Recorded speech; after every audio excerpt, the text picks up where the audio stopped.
Tax improvement planning, and we'll turn it over to you, Jim.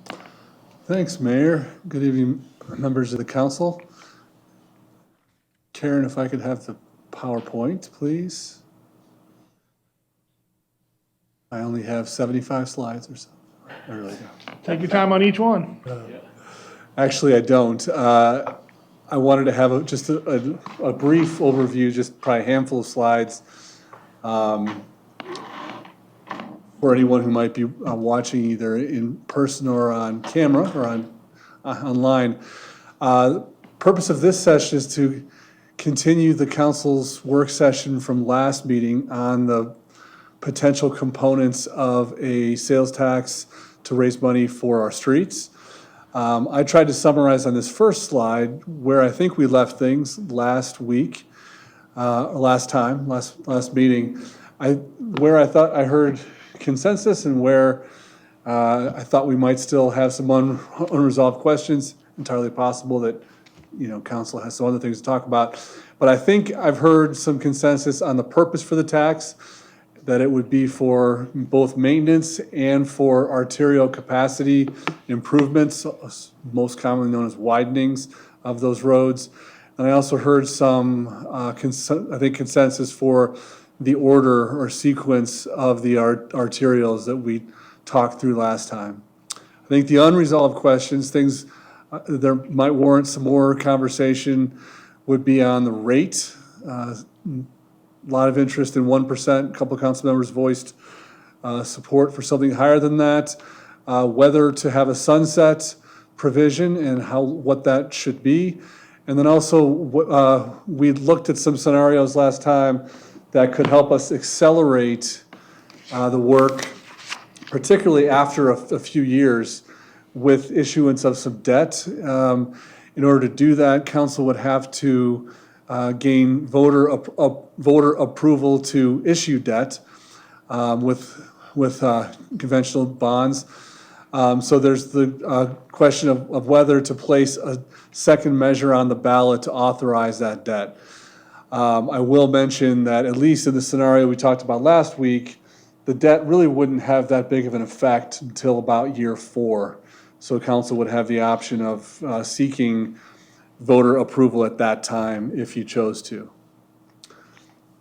So won't spend much time on this, but this just shows those arterials and when we could get the work done with the sales tax. Especially on this list, I think one could kind of frame it as those top 5 projects getting out to 65th Avenue on 37th and also getting 47th done could be done within 10 years with the tax and without issuing debt. And of course, without the tax, we showed how we wouldn't probably ever have enough funding to get out to 65th Avenue without the tax. This summarizes those scenarios, again, just in terms of time and total cost. And the scenario I just showed you is the one in the middle. If we had the sales tax, again, we could get through the first 5 projects in 10 years. It would take us longer to get them all done. The first tier, probably 18 years. The last scenario in the bottom right just shows if the council in the future or now chose to issue some debt that could be issued in year 4, you could probably get the first 5 projects done in 5 years, and the projects 1 through 7, all of them done in 11 years. So, that's not what I want to do. So just in terms of where we are in the process this month, maybe with this meeting we can settle some of those components. Staff is already working on materials both for print and online and also for public meetings. We're starting to put those schedules together. We would start with council's lead on organizing, probably soliciting citizen interest in those that would be interested in helping to advance the measure. And then we would also probably start some of those meetings this month and some of those the media launch. October, November, more meetings, more engagement, December is when council would have to place the measure on the ballot for April. And So with and that- that's when city staff would have to stop Correct. Kind of We'd have to be in a being a more proponent of it. You have to information be an road. information at that road. point when it goes Right. on the ballot, correct? Right. So circling back to the first slide, I thought this just might be something to leave up for your discussion. And with that, I'll conclude and Great. answer any questions. Thanks. Let me just start real quick. Amanda sent me an email. She wanted to be here, but she's sick tonight, and she kind of broke these down. And I'm just going to give you Amanda's points real quick, and then we can discuss whatever we want. She is for the 1% sales tax increase now. So, and then as far as the sunset, she was against a sunset provision. So I just want to voice where she stood on that. And as far as placing the ballot, the second question for debt on it, she might be for that in the future, but she's not for it being on the same ballot that when we approve this will be on. So I just wanted to throw where Amanda stood on all those. Myself personally, 100% behind the 1%. I would not vote it to go any higher than that. I think the citizens spoke last time. It would be kind of silly for us to go ask for more when they already said no to the one. I am in favor of a sunset. I think let's earn the trust of the citizens. Say, hey, give us X amount of years, whatever we decide, whether it's 7, 9, whatever is best for us, and let us show them what we can do with it. And then after that time, similar to what Greeley did, they went back out and said, look at all we got done with it. If you guys will continue this, this is how much more we can get done with that. So I'm not sure on the year. What was it, 7 last time we did? 7 we went last time. 7, 10, whatever it is. I personally think there does need to be a sunset in there. I am all for, in the future, looking at debt. I am not for it going on the same ballot as this at the same time. I think, again, back to let's go show them what we can do first, earn their trust, and then go ask for that. So that's where I stand on them. So I'll just turn it over to you guys. I agree with everything you just said. I would agree at least the sunset 7, 10 years. Would be fine with either way. Then going back after a few years, whether before the sunset comes up or or during that time frame, then going out and asking for debt after we've proved what we can do. I wouldn't go anything more than the 1%. If you try to go for more, obviously last time 1% got shut down. If you try to go for more, you could just go across the street and it would be cheaper. So I think that would also take business away from Evans if we go up any higher than 1%. As far as the purpose of the sales tax, again, for maintenance and for arterial widening and improvements, I'm still kind of not really sold on the 50-50 split. I think we should use it as needed, where's needed.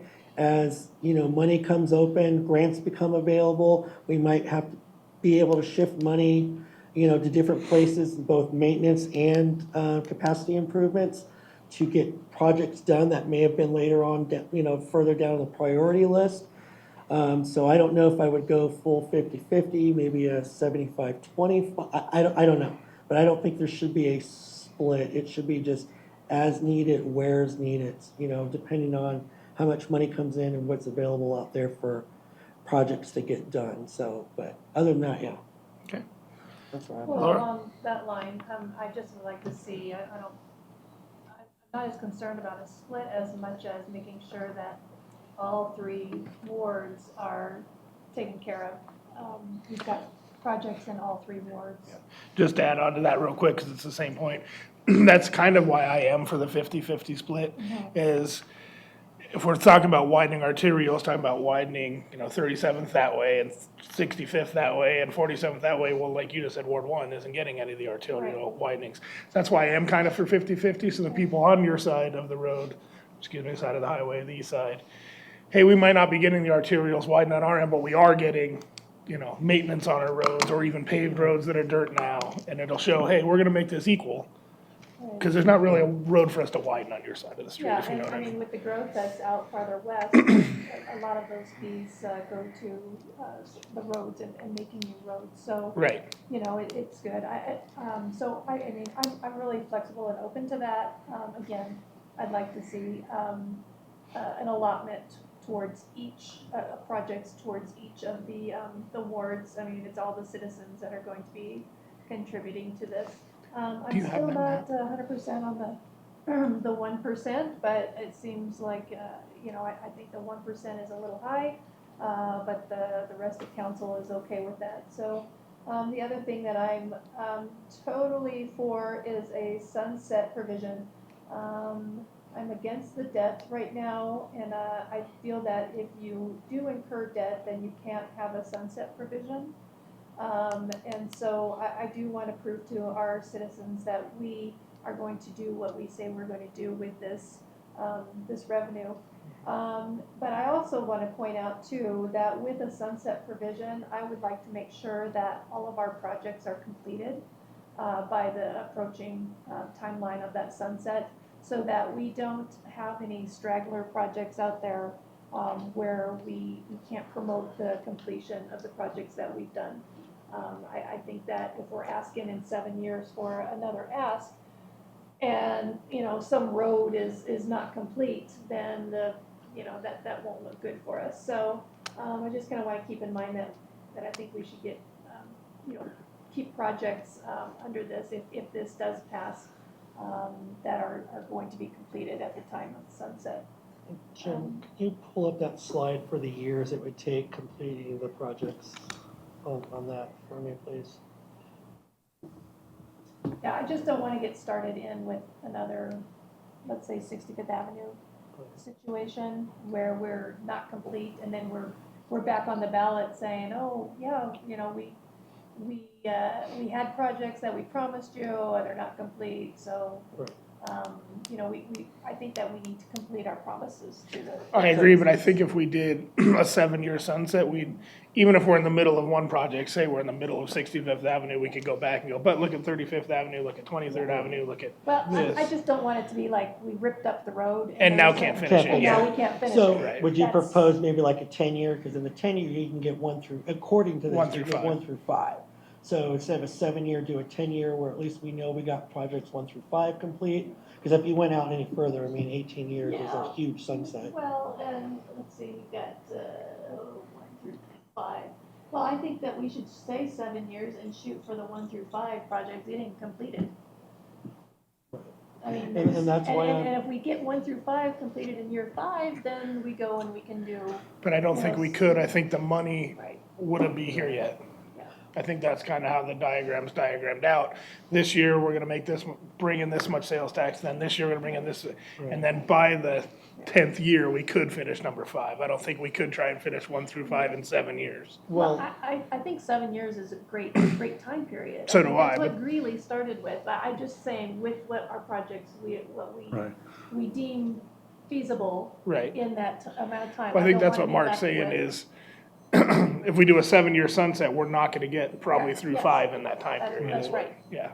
but that's why I also brought up the point of being flexible with the dollars and not necessarily split 50-50. Because if there are opportunities to get some of these projects done quicker, then we could shift money to that'd be, but also, again, with the east side, I mean, it benefits the entire city of Evans, there also could wind up being money out there that could benefit the east side, and we could say, hey, we have some money right now, if we have to put a match, that says, hey, there's a grant to get, unimproved roads fixed or dirt roads paved. There could be some money out there that would normally not be in that budget, and we could say, hey, maybe we can remove these priorities, do a city match on this to get a grant and go out and, rather than Right. saying, well, we're only devoting 50% here and 50% there, and we may not have that money to go after some of that possible future grant money and funding for various projects. So that's where I said, I like really flexible on the 50% thing, just because of instances like that. I just want to, again, see that there's these projects over in Ward 1, this project over in Absolutely. Ward 2, and this project over in Ward 3. Mm-hmm. It's not all just, we're building 4 lanes out on the west side, and thank you. Right. You Did know. you have that map? You might not, but I do. I think he does have He doesn't have it. It's at the very end.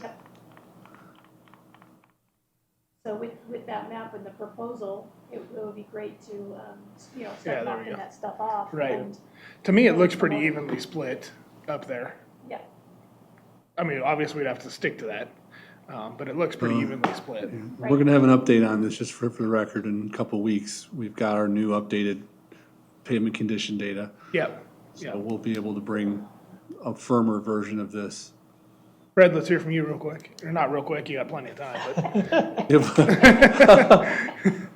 Well, if, can we go back to the first slide? Jim? Yeah.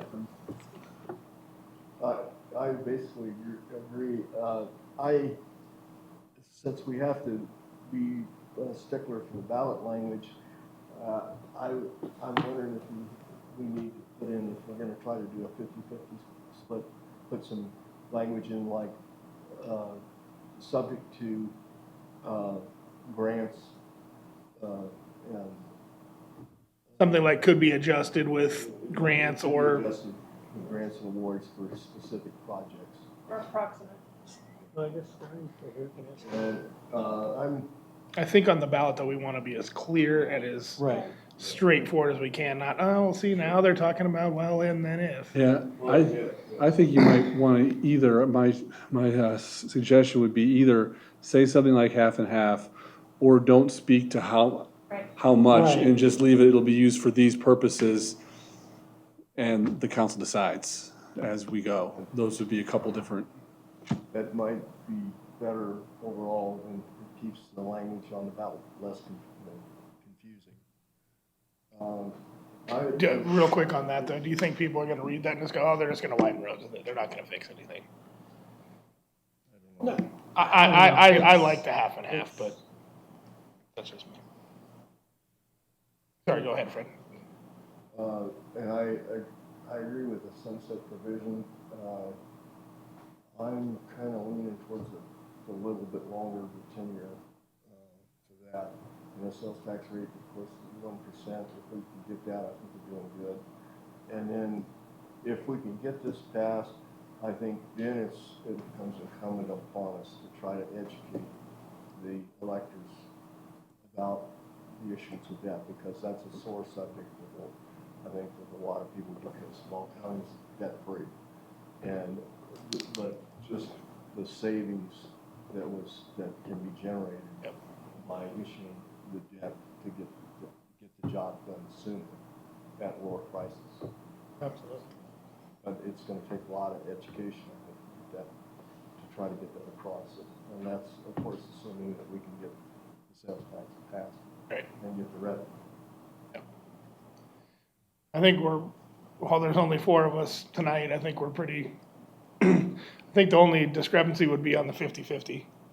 And there's some argument and there. there's some time, I think. Sure. For that question. But I think to answer your question, I think we are agreed on 1% or less, definitely not more.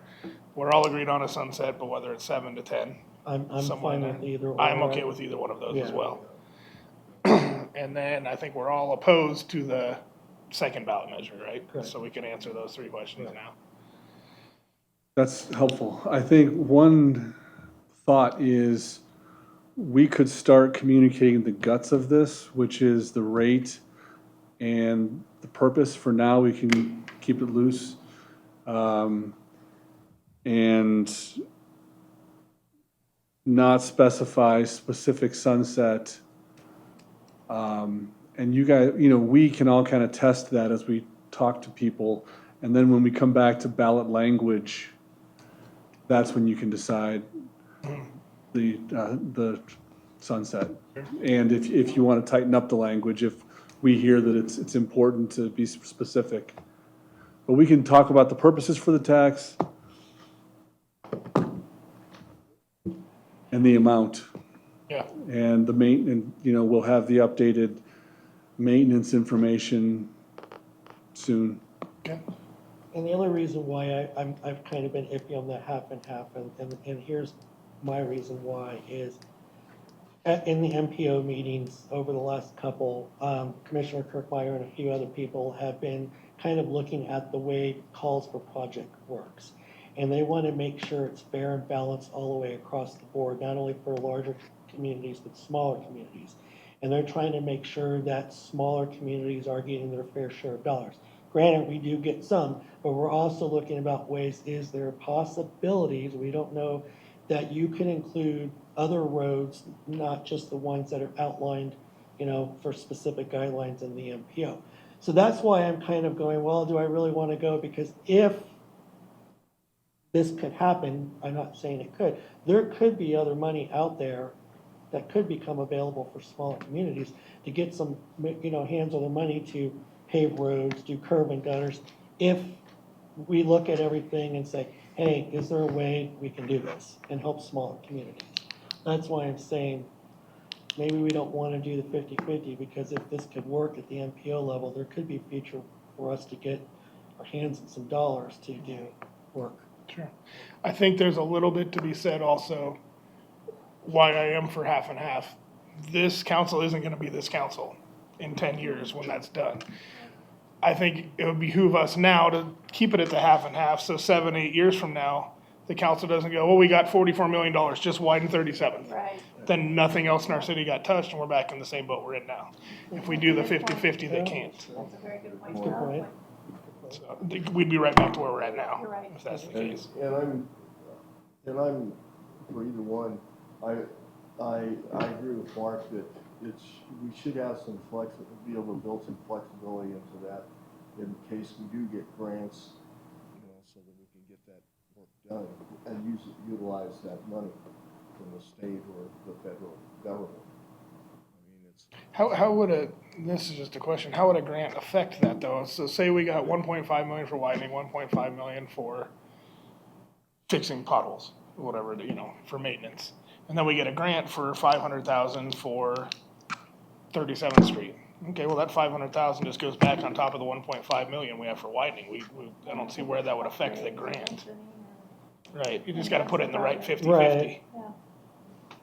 Yeah. If the grant's for widening, it goes in the widening part. If the grant's for repair, it goes in the repair part. Yeah, I see that as well, yeah. I'm not sure, this might be a question for Scott. Sorry. But I'm not sure if that language, if the ballot language called for half to be used on maintenance, half on capacity, if it would have to be half and half every year, or if you could demonstrate over a number of years that you had used it half and half. So If say, that gives you some more flexibility, but you could still. so use put it on the half. ballot, something, half will be used for maintenance, half will be used for capacity improvements for the first 4 years. Something like that, is For that the what you're life of the saying? tax. For For so the that- life of the tax. So that you're showing that over 7 years or over 10 years, we're gonna use it half and half. But it gives you a little bit of flexibility if you need $3 million for a match 1 year for an MPO grant. I don't know.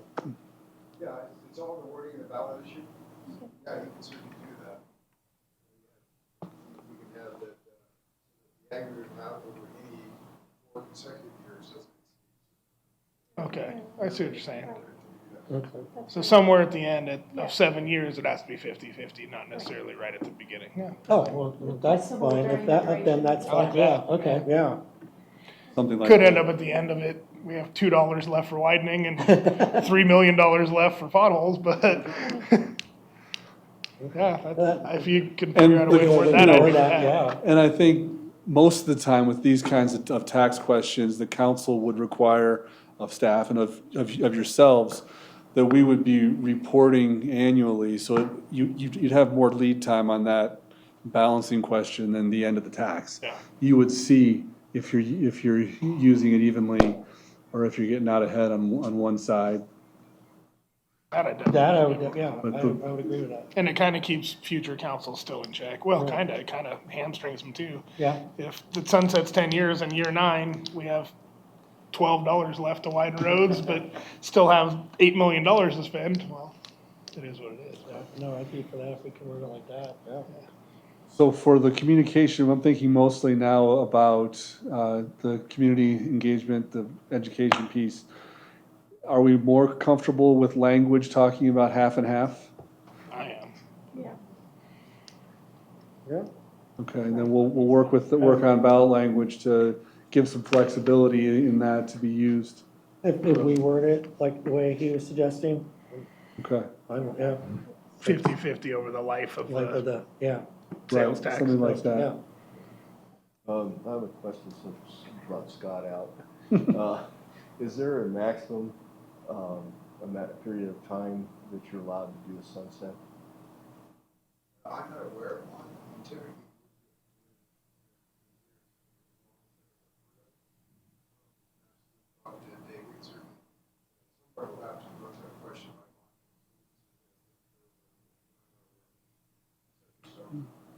So at some point, you're gonna get to a Yeah. number two where the citizens are like, that's not a sunset, you just put a Exactly. number there, Yeah, you know? Some taxes don't have a sunset. I mean, you don't have to place a sunset on your tax. That answered at least that set of questions for you, Jim? And Think then so. All right, so next steps, I would assume we're gonna need to work on getting a committee together like we had last time. And I know Mark's shown interest and Tammy had interest, but I think all of us as council need to be a part of it. While there can only be two of us at any certain meeting, we can all be part of it in some way or another. So I guess my first question is it okay with everyone if Mark and Tammy are kind of the council representatives, or is there anybody that would like to step up and? You bet you it's okay, or you bet you I want to step up? Okay.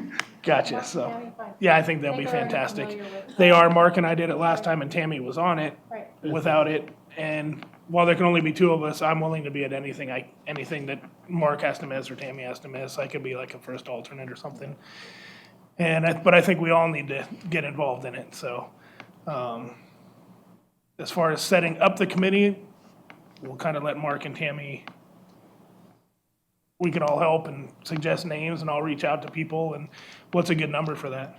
Well, I think that you may want to involve anybody who was on the committee before Of course. and Would it- invite them. Would it be reasonable that before we form a campaign committee, we might reach out to people who are interested in the issue, like reconvene some folks from the task force, call anyone that we've been talking to, and we probably all have lists, and just have a public meeting about it and talk about what we're doing, share some of the basic points, and then part of that message is, if you're interested in being part, here's what we need. We need a campaign. If you're interested, here's what it means to be part of it. Here's what let us know. I think we had 12 last time, so. So we could have a couple of these first kind of town hall meetings about, and see if we can get some interest from that. Two, I don't think you could have. You get 50, 100 people. Right. 100 people. Right. So before we put folks on the spot for campaigning, let's just get them in the door and interested. Yes, ambassadors, I like that. So you guys want to have this set up? Yep, we'll get this rolling, information wise and, yeah. All right, Any other comments? thank you guys. And Next item on the agenda is the legislative update.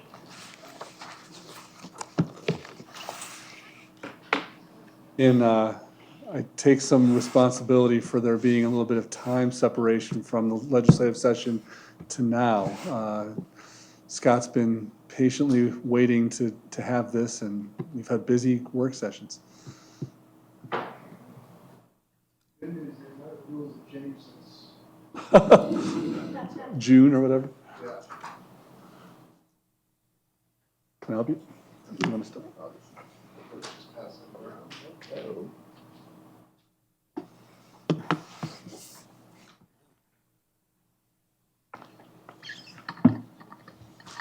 So as you know, the legislature every year passes lots and lots of bills, some of which relate to municipalities.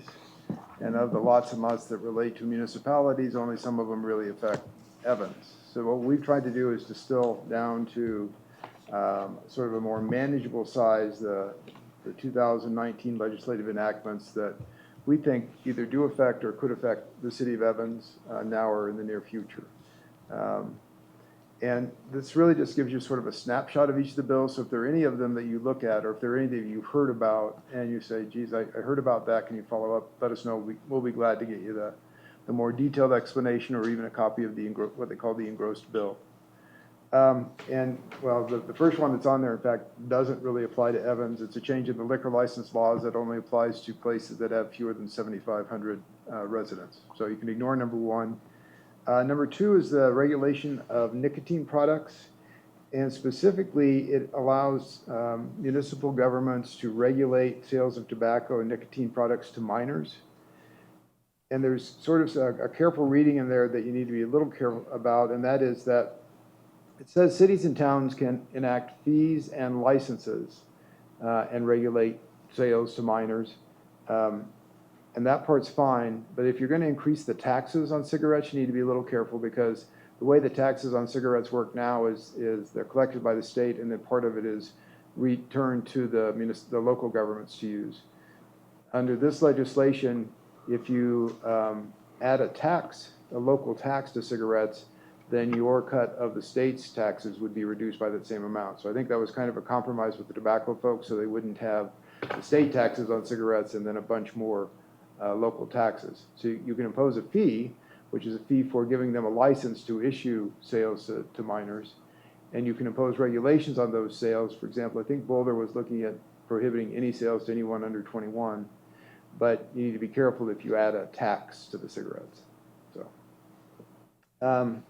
the other thing that, well, I guess it was actually the next bill, the Clean Indoor Act, was kind of a related measure in that there was an uncertainty as to whether e-cigarettes were included in the regulation, and this bill made it clear that e-cigarettes are included in electronic smoking devices, and it also made it clear that medical things like vaporizers, inhalers, and nebulizers are not included.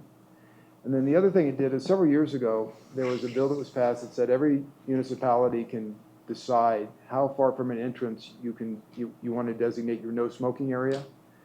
And there was really I think the presumption was sort of 15 feet, but the distances that municipalities adopted were all over the board, including one of our municipalities we represent that adopted a 1 foot no smoking zone outside the doors, because a lot of the smoking there happened outside bars, and that particular municipality was often 20 below in the middle of the winter, so they didn't want people to have to go too far and get too cold. But now they have changed it so that there is a 25-foot radius unless you adopted a smaller radius prior to July 1st of 2019. And I'm not sure that Evans has adopted a specific radius other than what's in the statute. So we can check, but it'll probably be the 25-foot distance.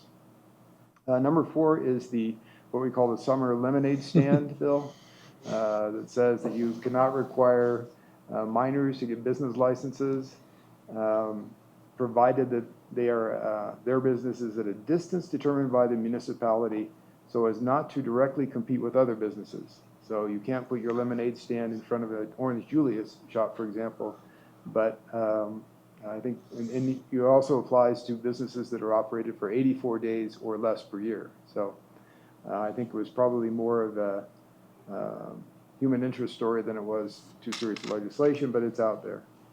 The regulation of farm stands I don't think really affects you guys. Local regulation of food trucks, number 6. It really didn't impose much this year. It more just funded a study that the results were supposed to be in by August 2nd, and I haven't heard what the results were, but they had to do with the health regulations and things like that that relate to food trucks.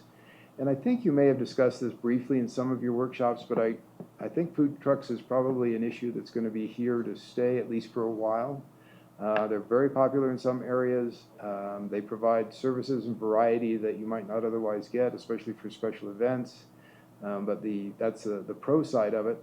The con side of it you will hear with food truck legislation is that it's hard on established brick and mortar restaurants.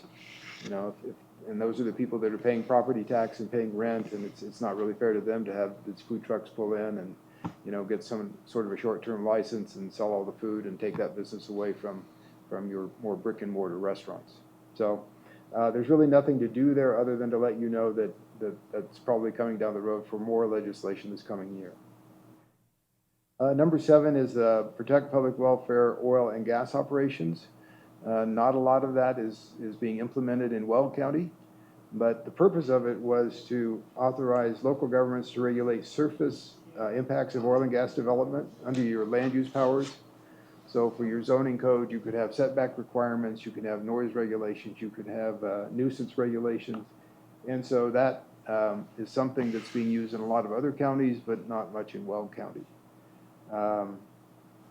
The one interesting thing about it is they made it so that if you do adopt local regulations and somebody wants to open a new drilling site, they have to come and get the approval from the local government before they can apply to the state. So they really have, those localities that want to have really given, they've been given a pretty good tool there. But as I say, I don't know that that's really going to affect you much.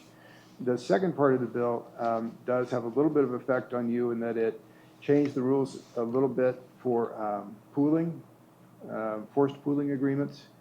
I think, as you may have heard in previous discussions, if you don't consent or don't have an agreement with whoever's going to extract the oil beneath your land or the gas between your land, you can be forced into a pooling agreement. And it changed it so that the royalty, if you're forced into it, has gone from 12.5% to 13%. But I think the more significant change is that you now have to get the consent of more than 45% of the mineral owners before you can force a pooling. So I don't think it will affect any of the mineral interests that you entered into either recently, based on the discussion with Randy, or in the past year. So I think you're okay there. The Mobile Home Park Act oversight, I think that's probably supposed to be Mobile Home Park Oversight Act. It was mostly an attempt to provide some protection to tenants in mobile home parks. There is what we call the FED Act, Forcible Entry and Detainer Act, which is the act that governs the ability of landlords to evict tenants. And under that act, you get a certain amount of time if you bounce a check on payment of rent before you can be evicted. Well, that's in the real property section of the Colorado statute, so it applies to real property, but these mobile homes are technically classified as personal property, not real property. So what landlords of mobile home parks were doing was essentially saying, your check bounced, you're out, and not giving them any chance to make that payment good. And so this was passed to address that. I don't know that it's become an issue, but just so you know, it's there in the event it does become an issue. Notification of blight designation is an act that was passed in response to a court decision in the 10th Circuit that said, you know, when you do your designation of blight for your urban renewal areas, things like that, it used to be that you just had to publish notice that you've made that determination and that was it. The 10th Circuit said that it is invalid unless you give individualized notice to each of the property owners so that they can then decide if they want to challenge that blight determination. And this act just formalizes the holding of that court so that you now have to give individualized notice of the blight determination. So, I'm sorry, so all blight designated areas now are grandfathered in? Yes. Yeah, the ones that have previously been done are grandfathered in, but this is just for future ones. The Posting Notice Online Act essentially just lets you post your meeting notices online rather than, as you may recall, under the previous law, your first meeting every year, you're supposed to designate 3 places where you're going to post all your notices. You can do it online instead of that. Most of our municipalities are doing both still, because some people just like to see the notice in the post office, and it doesn't really take much more effort to just put it online. But you could just do online if you wanted to. 11, 12, and 13 are all building code related items, and we had a very thorough explanation of those, as you may recall, a month or so ago. And you've adopted everything that you need to be in compliance with those. So, then number 14 is the electronic sales and use tax system. And when you first read it, it sounds like the beginning of something really great. And it may be, but it's not there yet. Essentially, it is, they put out a request for production to create this sort of state system so that you can, thanks Rick, so that you can have all of the sales tax that's reported to the state go through a central system and then be dispersed to the municipalities. It doesn't make much difference to Evans because you self-collect your sales tax, and the Act specifically exempts home rule cities that self-collect. Then at the very end of it, they say, even though these home rule cities that self-collect are not required to participate, we'd like to get at least 3 of them to participate just to see if they like it too. So that's sort of out there, and I don't know where that will end up. If it works well, you know, it may be something that Jackie will want to look into for you or not, but that's probably a year or 2 away. Campaign finance enforcement bill, I don't think we need to spend any time on. That's mostly just a cleanup item on who and where you file complaints if you think there's been a violation. The enforcement of federal immigration retainers, which is number 16, essentially prohibits state and local law enforcement agents from arresting or detaining an individual on the basis of a civil immigration detainer request. So the chief can't just hold somebody on one of those requests, but if they have some type of a warrant or there is an actual criminal case filed, then he can detain them for the federal authorities. Let's see. Number 17 changes the maximum penalty from 1 year for municipal ordinance violations to a mere 364 days. And that is, again, because of the immigration laws. If you are convicted of an offense that has a penalty or a possible penalty of 1 year or more, then you're subject to being removed from the country if you're convicted. And so to take that away, because a lot of municipalities have a potential 1 year penalty for a lot of very minor crimes, and it's really kind of a holdover from days past. You've made most of your minor crimes not carry a jail sentence, so it shouldn't have any practical impact on you guys, but that's the reason they went to the 1 day less for those. Number 18, the no monetary bail for certain low-level offenses, and you guys have already addressed this one as well between the efforts of your judge and Dan Krob. You have already put in place a procedure that if you are charged with one of these minor offenses, you cannot be held on a monetary bond. And the reason that you do that is because if you have a monetary bond or the potential of being held in jail because you can't come up with the monetary bond, then you have to start putting people in jail, which you guys try to avoid because you don't have your own jail. And B, you also have to provide them with their own counsel. And so far, based on our recommendation, we don't think it's in your interest to try and set up this separate defense counsel system and fund that because we just don't have that many cases. And we've worked with the chief on this that we think warrants any kind of jail time. If it's that serious of offense, we usually send it over to the county court to be prosecuted. The Extreme Risk Protection Orders Bill, this is probably the chief's favorite bill. This is the one that allows a law enforcement agency or a member of a person's family to seek an Extreme Risk Protection Order, an ERPO.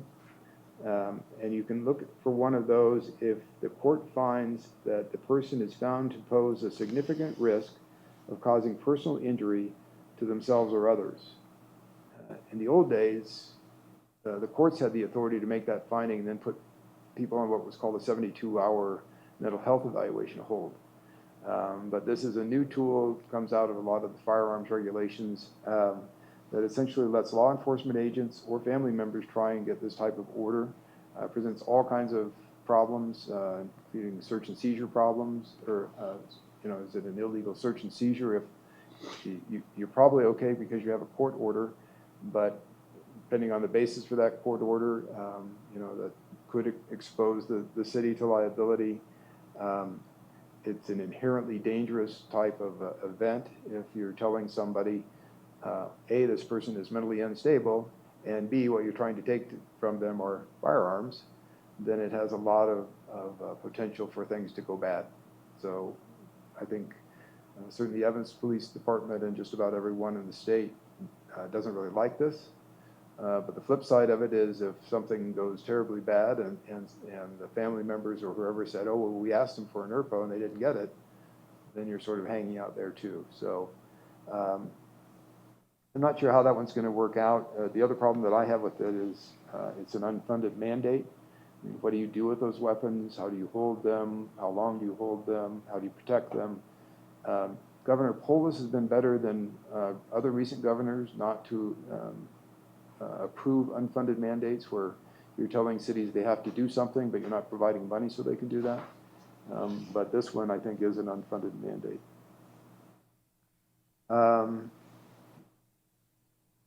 The Hemp Cultivation Act, I don't think really has too much for Evans. The Industrial Hemp Products Regulation Act might have a little bit to do with Evans. It allows regulation by localities for processing hemp, and it can relate to storage, extraction, processing, or manufacturing of industrial hemp.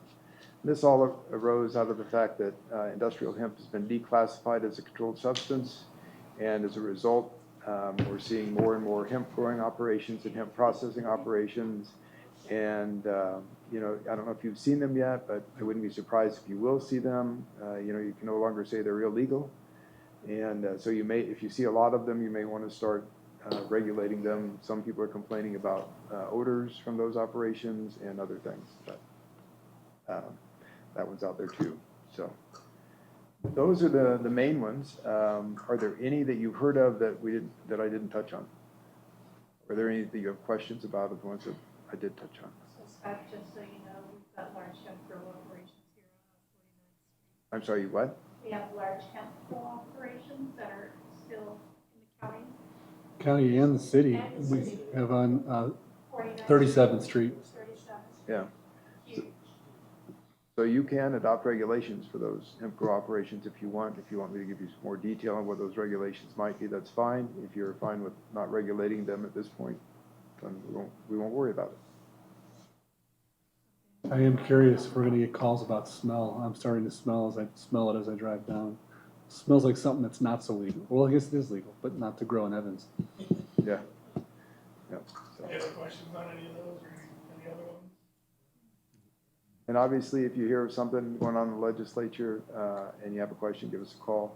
I did say in my attorney staff report, if any of you are interested, there is the legislative committee for CML. If you want to get involved in what's going through the legislature and have input into that at the time. But that's up to you again. All right?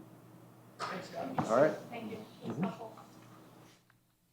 Next item on the agenda is council discussion. Anybody got anything?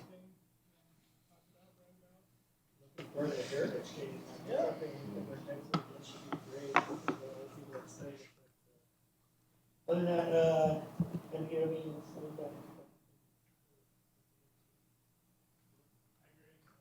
Today I'm gonna walk the 5K. Walking, I'm walking, and I'm gonna have 2 sets of muscles. I do need to mention to council that at the start of the parade, we need to be there, and there will be some information coming out, but we're going to judge the parade a little differently this year. We're all going to be at the start of the parade and judge them as the entries go by. The entries are up. We have a record number of entries this year.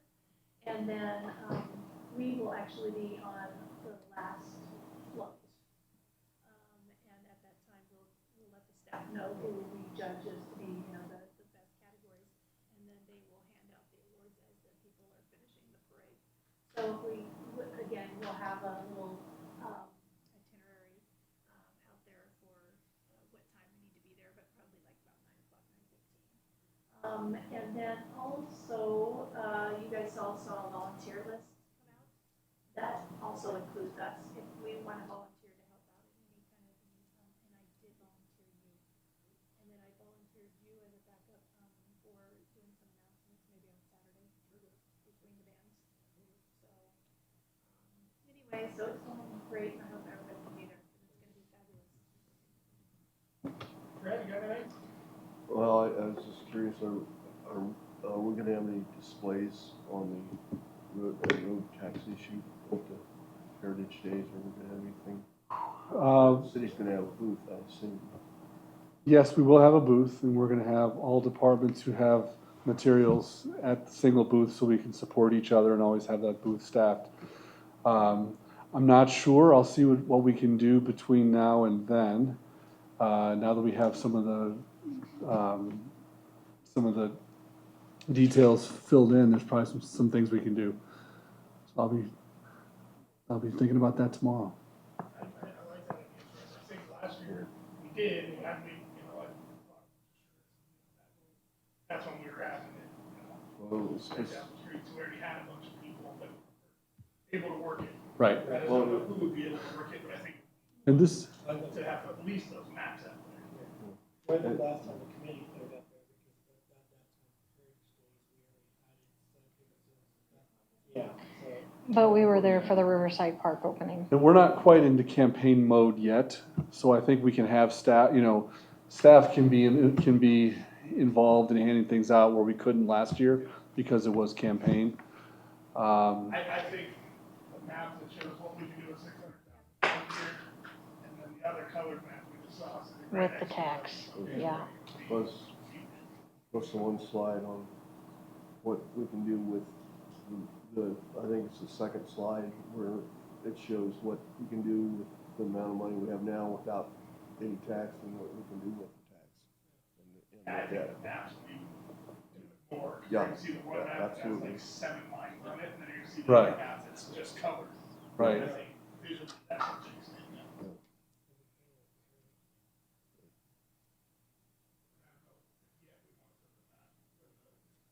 One up there with the numbers on it, 'cause those are just our guesses. Right. You got anything over there, Tammy? No, sorry, I was all right. All day for you up there? Yes, sir.